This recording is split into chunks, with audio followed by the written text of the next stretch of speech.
আসসালামু আলাইকুম। সবাইকে নববর্ষের শুভেচ্ছা। শুভ নববর্ষ। বাঙালির আবেগ ভর্তা ভাত দিয়ে আমরা শুরু করেছি আজকের দিনটি।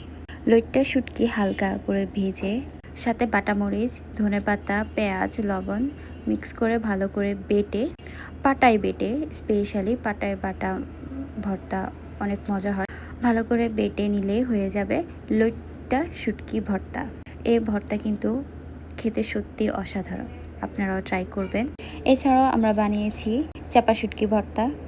এত ঝাল ঝাল চাপা শুটকি ভর্তা খেতে আসলে অনেক মজা, কিন্তু অনেক ঝাল। শুকনো মরিচের সাথে চাপা শুটকি দিয়ে ভালো করে ব্লেন্ডারে ব্লেন্ড করে তাতে পেঁয়াজ ধনেপাতা দিয়েও ভালো করে ব্লেন্ড করে নেব। এরপরে কড়াইতে তেল গরম করে তাতে পেঁয়াজ কুচি হালকা করে ভেজে এরপরে এই ব্লেন্ড করে রাখা শুটকি মরিচের পেস্ট দিয়ে দিব। এখন এই শুটকি মরিচ পেস্ট ভালো করে এই তেল আর পেঁয়াজের মধ্যে ভালো করে কষিয়ে নিব। ভালো করে ভাজা ভাজা করে নেব। ভাজা ভাজা করে নিলেই এই যে আমাদের রেডি হয়ে গেছে চাপা শুটকি ভর্তা। সাথে উপর দিয়ে দিলাম হালকা একটু ধনেপাতা। এরপরে আলু ভর্তা। পান্তা ভাত আর আলু ভর্তা থাকবে না তা কী করে হয়? পান্তা ভাত আর আলু ভর্তার কম্বিনেশনটা তো জাস্ট ওয়াও।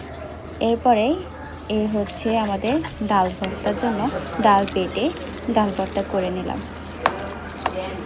আর মাছ ভর্তার জন্য মাছ ভাজা হচ্ছে।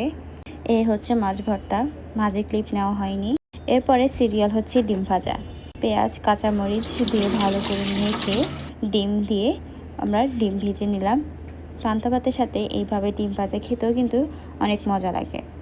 ডিম ভাজা শেষ হলে এরপরে আমরা বানিয়ে নিয়েছি বেগুন ভর্তা। বেগুনের সাথে হালকা একটু আলু দিয়ে সিদ্ধ আলু দিয়ে ভর্তা করলে কিন্তু অনেক মজা হয়। বেগুন ভর্তা বানানো শেষ, এখন সুন্দর করে পরিবেশন করার পালা। এছাড়াও রয়েছে সিম ভর্তা, মটরশুঁটি ভর্তা।